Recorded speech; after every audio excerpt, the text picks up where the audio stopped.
करने लगे और तमाम प्रश्न अर्जुन एक ही क्रम में 24 प्रश्न किया। जो नहीं जानता था उस गूढ़ तथ्य का रहस्य उद्घाटन भगवान कृष्ण ने स्वयं किया। मात्र इतनी सी शंका के लिए युद्ध नहीं करूंगा। भगवान कृष्ण को 18 अध्याय गीता का उपदेश करना पड़ा और अपना ऐश्वर्य विभूति सब कुछ दिखाने लगे, किंतु अर्जुन आंखें मलता रहा, उसे कुछ भी नहीं दिख रहा था। जब सवेर से मन को एकाग्र करके पूर्ण समर्पण से निवेदन किया कि भगवान योगत क्षेमा हम हैं, सही क्या है गलत क्या है इसकी हमें जानकारी नहीं है। और जब इस तरह से समर्पित हुआ तो उसे सब कुछ दिखाई देने लगा। और गीता के समापन पर वह निवेदन करता है कि भगवान नस्ते मोह स्मृत लब्ध्वा तत्प्रसादात् मया चितः स्थिते स्मृत संदेह करिष्ये वचनं तव, कि मेरा अज्ञान से उत्पन्न मोह समाप्त हो गया है, मैं इस वृत्ति को प्राप्त हो गया हूँ, आपके आदेश का अक्षरशः पालन करूंगा। तो केवल अर्जुन के ही प्रश्न नहीं है, प्रत्येक भक्त के अंतराल में, प्रत्येक पथिक के अंतराल में प्रश्न बढ़ता है, शंका उत्पन्न होता है। किंतु जब हम किसी ऐसे महापुरुष की शरणागति अपना लेते हैं, टूटी फूटी सेवा में संलग्न हो जाते हैं, तो हमें जो जानकारी नहीं रहती है उसकी भली प्रकार अनुभूति होने लगती है।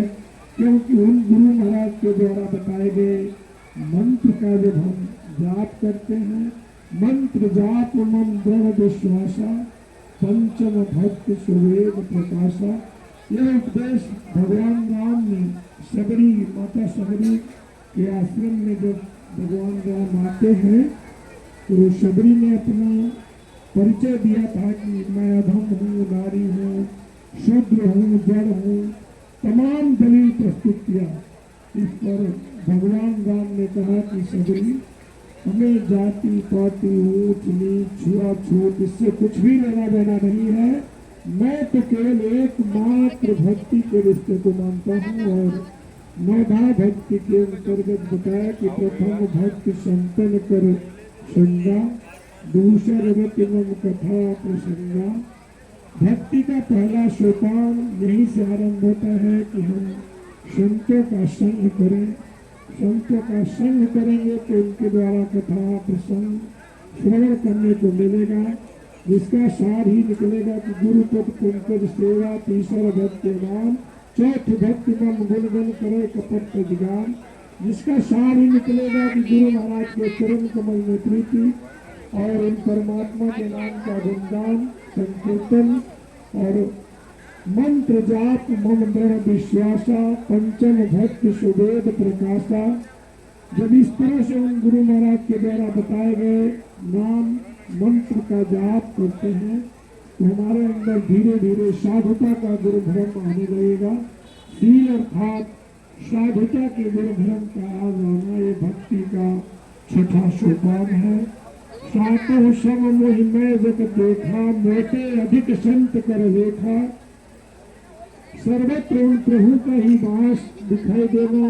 जो प्रभु के भक्त हैं, संत हैं, उनमें अधिक प्रीति का हो जाना ये भक्ति का सातवां सोपान है। आठों जथा लाभ संतोषा, स्वप्न हमें देखे परदोषा। स्वप्न में भी किसी दूसरे को न दोष को न देखना और जिस किसी प्रकार शरीर का निर्वाह हो जाने में जो संतुष्ट है ऐसा भक्त भगवान कृष्ण कहते हैं मुझे प्रिय है। ये भक्ति का आठवां सोपान। नयन सरल मन सब छलहीना, मन भरोस ही हर्ष मुदीना। हर तरह से सरलता महर्ष हो मुदैन्य हो ये भक्ति का नौवां सोपान है। इस तरह से जाने अनजाने में सभी भक्ति के पथ पर है।